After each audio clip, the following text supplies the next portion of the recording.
Okay चलिए, अगर internet का इशू आता है या कुछ भी तो please let me know, right. Last problem हम डिस्कस कर रहे हैं।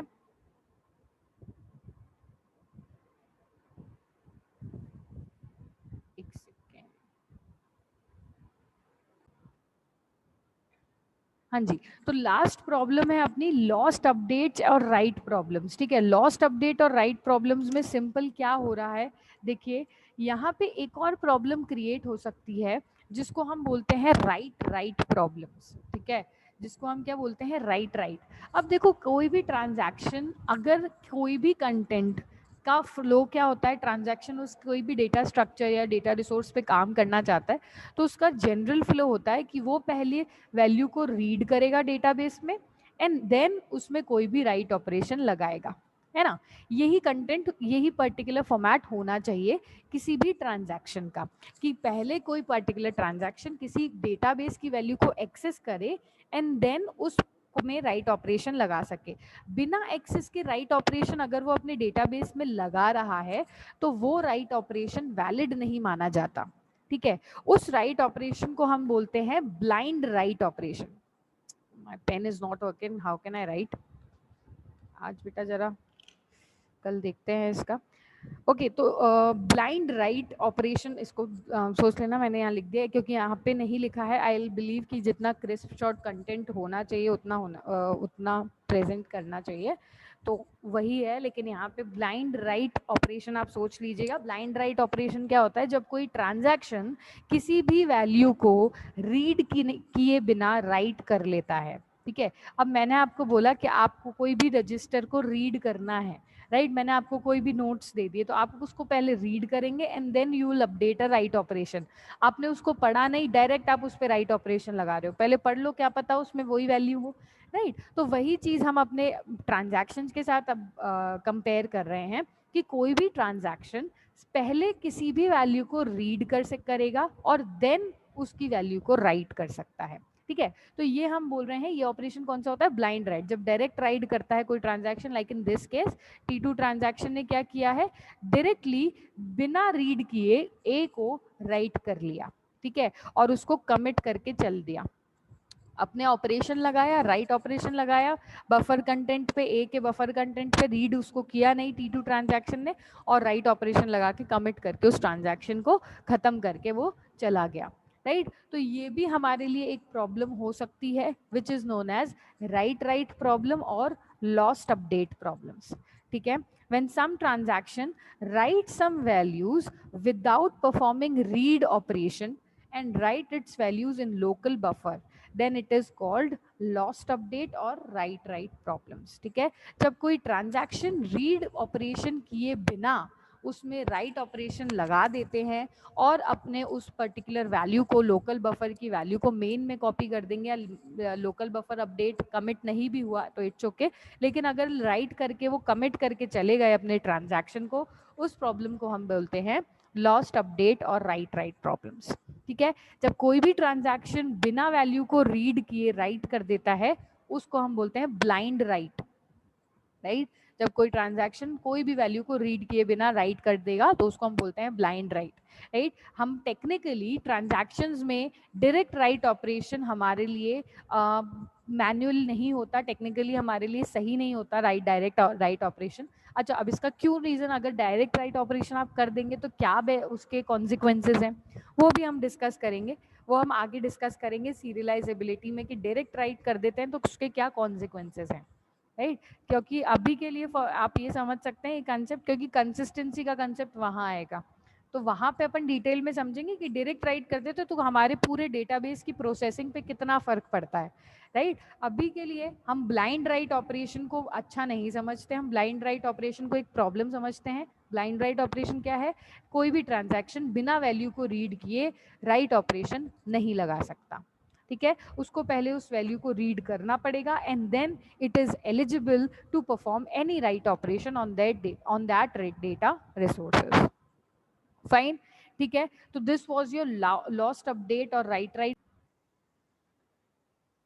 हाँ जी, ठीक है। तो लॉक्स बेसिकली सबसे पहले समझ लेते हैं कि लॉक्स क्या होते हैं। Guarantees exclusive use of data item to current transaction. ठीक है। लॉक मैंने जैसे बताया सिंपल ताला लगाना, जैसे हम घर के बाहर लगाते हैं, वही हम क्या करेंगे, किसी डेटा आइटम को अगर लॉक लगा देते हैं तो that simply guarantees exclusive use of data item. सारा का सारा डेटा आइटम का एक्सक्लूसिव यूज अब कौन कर सकता है, वो रिस्पेक्टिव ट्रांजैक्शन जिसने उस पे लॉक लगाया है, राइट। ठीक है, अगर मैंने कोई भी ट्रांजैक्शन, कोई भी डेटा रिसोर्स पे ट्रांजैक्शन ने लॉक लगा दिया, इसका मतलब उस डेटा रिसोर्स को ड्यूरेशन तक, जब तक लॉक लगा हुआ है उस ड्यूरेशन तक दूसरा ट्रांजैक्शन यूज में नहीं ले सकता। ठीक है। Exclusive T2 does not have access to data item that is currently being used by T1। दूसरा ट्रांजैक्शन, लेट सपोज T1 उस डेटा आइटम को यूज में ले रहा है, तो दूसरा सेकंड ट्रांजैक्शन T2 उसको यूज नहीं ले सकता। ठीक है। Transaction acquire a lock prior to data access, the lock is released when transaction is complete. ठीक है, हमको लॉक लगाना कब होता है, जब किसी भी डेटा को एक्सेस किया जाएगा, जब किसी भी डेटा, कोई भी ट्रांजैक्शन उस डेटा पे रीड ऑपरेशन लगाएगा। आज जरा मेरा पेन नहीं है तो आई कैन राइट, जब कोई भी डेटा उस पर क्या लगाएगा, रीड ऑपरेशन लगाएगा, तब वो लॉक लगाता है। कब, तब हम अपने ट्रांजैक्शन डेटा रिसोर्सेज पर लॉक लगा सकते हैं। और कब तक लॉक लगा रहेगा, जब तक हमारा ट्रांजैक्शन कंप्लीट नहीं हो जाता। ठीक है, जैसे ही आपका ट्रांजैक्शन कंप्लीट हो जाएगा, आपका लॉक ऑटोमेटिकली रिलीज हो जाएगा। ठीक है, जैसे ही ट्रांजैक्शन कंप्लीट हुआ, आपका लॉक ऑटोमेटिकली क्या हो गया, रिलीज हो गया। Transaction required to prevent another transaction from reading inconsistent data. हमने बेसिकली लॉकिंग मेथड्स क्यों यूज में लिए, ताकि दूसरे ट्रांजैक्शन हमारे इनकंसिस्टेंट अनकरेक्ट डेटा को रीड ना कर पाए, एज सिंपल एज दैट। ठीक है, तो कॉन्करेंसी को हमने किस तरीके से बचा लिया, लॉकिंग मेथड्स को यूज में लेके हमने लॉक्स लगाना शुरू कर दिया डेटा रिसोर्सेज पर। रिस्पेक्टिव ट्रांजैक्शंस, दूसरे ट्रांजैक्शन उसको यूज में नहीं ले सकते जब तक आपका फर्स्ट ट्रांजैक्शन उसको कंप्लीट ना कर दे, ट्रांजैक्शन रिलीज ना हो जाए। ठीक है, इसके लिए हमारे पास एक मैनेजर भी बैठा है, जैसे हर चौकीदार वॉचमैन होते हैं ना हर कॉलेज और बैंक के बाहर, जो रिस्पॉन्सिबल हैं रात में लॉक लगाने के लिए और सुबह लॉक खोलने के लिए, वैसे ही हमारे पास कॉन्ग्रुएंसी को मेंटेन करने के लिए, लॉकिंग मेथड्स को मेंटेन करने के लिए हमारे पास एक लॉक मैनेजर है।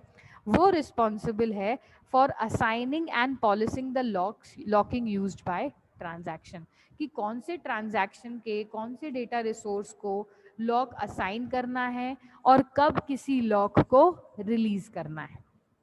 ठीक है, सिंपल लॉकिंग मेथड्स, आपने लॉक्स लगाना शुरू कर दिया अपने डेटा रिसोर्स पर, डेटा रिसोर्स पर लॉक लगाया, इसका मतलब उस डेटा रिसोर्स को उस पर्टिकुलर टाइम तक दूसरा ट्रांजैक्शन यूज में नहीं ले सकता। कब तक नहीं ले सकता, जब तक वो ट्रांजैक्शन कंप्लीट नहीं हो जाता, एज सिंपल एज दैट। ठीक है, तो दो तरीके के लॉकिंग मेथड्स हैं हमारे पास। ठीक है, दो तरीके के लॉकिंग मेथड्स हैं, एक है वन फेज लॉकिंग मेथड और एक है टू फेज लॉकिंग मेथड। ठीक है, लॉकिंग मेथड्स कितने तरीके के हैं हमारे पास, टू टाइप्स के हैं। First you have is one phase locking method, second you have is two phase locking methods. ठीक है, तो वन फेज लॉकिंग मेथड और टू फेज लॉकिंग मेथड क्या होते हैं, सिंपल है, कुछ भी डिफिकल्ट नहीं है इसमें। देखो, जितनी इजी लैंग्वेज में हम पढ़ रहे हैं, जितनी इजी लैंग्वेज में आप रीड कर रहे हो, उतना ही इजीली इसको ब्रेन में सेट करना, राइट। कॉम्प्लेक्स मत कर लेना कि ये इफ बट, नो, इजीली उसको जिस तरीके से पढ़ रहे हो सिर्फ कंसेप्ट उतना ही है, राइट। ठीक है, यस। तो वन फेज लॉकिंग मेथड में हम क्या करते हैं, each item locks an item before use and releases the lock as soon as it has finished using it. This locking method provides for maximum congruency, sorry, spelling mistake, maximum congruency, but does not always enforce serializability, right। तो first one phase locking method simple सी चीज है कि हर एक item use करने से पहले lock किया जाएगा और जैसे ही उसका यूज खत्म हो गया, उसका लॉक रिलीज हो जाएगा। ठीक है, one phase locking method protocol क्या कहता है कि जो भी आइटम, डेटा आइटम पे आप काम कर रहे हैं, लेट सपोज ए पे काम कर रहे हैं या बी पे काम कर रहे हैं, उसको यूज करने से पहले लॉक कर दिया जाएगा। लॉक करने का मतलब दूसरे ट्रांजैक्शंस उसको यूज अब नहीं ले सकते। और जब आपका ट्रांजैक्शन जिस भी डेटा आइटम पे लॉक लगा हुआ है उसका यूज खत्म हो जाएगा, जब पूरा ट्रांजैक्शन खत्म हो जाएगा तब हम उसका लॉक रिलीज कर देंगे। और उसका मतलब है लॉक रिलीज का मतलब अब ये पर्टिकुलर जो ट्रांजैक्शंस हैं, दूसरे ट्रांजैक्शन उस डेटा आइटम को अब यूज में ले सकते हैं। ठीक है, इसमें हम बोल सकते हैं, इसमें हम मैक्सिमम कॉन्ग्रुएंसी करवा सकते हैं लॉकिंग्स को यूज में लेके। अब आप लोग सोचिए कि आपके पास मल्टीपल ट्रांजैक्शन है T1 T2 T3 T4 and so on. हमने क्या किया, हमको जो आपको याद हो अनरिपीटेबल रीड प्रॉब्लम्स और ये जो प्रॉब्लम्स आ रही थी, ये प्रॉब्लम्स हमको इसलिए भी आ रही थी कि एट पर्टिकुलर टाइम पे ना बफर का कंटेंट शेयर हो रहा था, है ना। इसलिए तो आ रही थी क्योंकि बफर का content transaction T1 and transaction T2 में शेयर किया जा रहा था। तो अब हमने क्या बोला कि जब तक वो ट्रांजैक्शन आपका उस पूरे डेटा रिसोर्स को यूज में नहीं लेता, उस पर लॉक लगा रहेगा, शेयर नहीं किया जाएगा। और जैसे ही वो शेयर यूज पूरा कर लेता है वो उस लॉक को रिलीज कर देगा। ठीक है, तो this was your one phase locking protocol, right. इसी के ही कंटिन्यूएशन में अपन टू फेज भी देख लेते हैं, फिर किसी को कोई प्रॉब्लम हो तो बता देना मुझे, right. One phase locking protocol simple, आपका लॉक प्रोवाइड डेटा आइटम पे डाला, जैसे ही डेटा आइटम का यूज फिनिश हुआ आपने उस लॉक को रिलीज कर दिया। Okay, next is two phase data item. अब यहाँ पे देखो दो फेजेस होते हैं, right. Yes, two phase locking protocol में हमने क्या बोला, टू फेजेस है हमारे पास। एक फेज का नाम है ग्रोइंग फेज, दूसरे फेज का नाम है श्रिंकिंग फेज, राइट। ठीक है, टू फेज लॉकिंग प्रोटोकॉल है ना। अब इसका इसका तो क्या नाम था, वन फेज, यानी कि सिंपल हमने लॉक लगाया, जैसे ही काम कंप्लीट हुआ लॉक रिलीज कर दिया। अब टू फेज में आपके पास दो, टू फेज लॉकिंग में यानी कि टू फेज यानी कि टू फेजेस आपके इस पूरे मेथड में होंगे। ठीक है, एक फेज होगा ग्रोइंग फेज, दूसरा फेज होगा श्रिंकिंग फेज। ठीक है, ग्रोइंग फेज और श्रिंकिंग फेज में क्या डिफरेंस है देखना।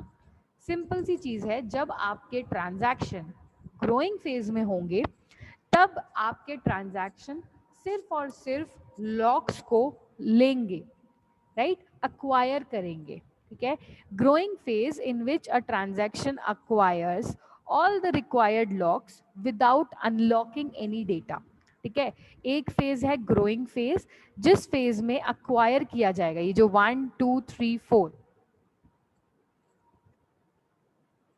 ठीक है, ये देखिए ये वाला जो फेज है, ये 1 2 3 4, ये जो फेज है ये कौन सा फेज है, ग्रोइंग फेज। जब आपका बार ग्रो कर रहा है दैट मीन्स इस पर्टिकुलर टाइम पे सारे के सारे ट्रांजैक्शन सिर्फ और सिर्फ लॉक्स को अक्वायर करेंगे, कोई भी लॉक्स रिलीज नहीं करेगा।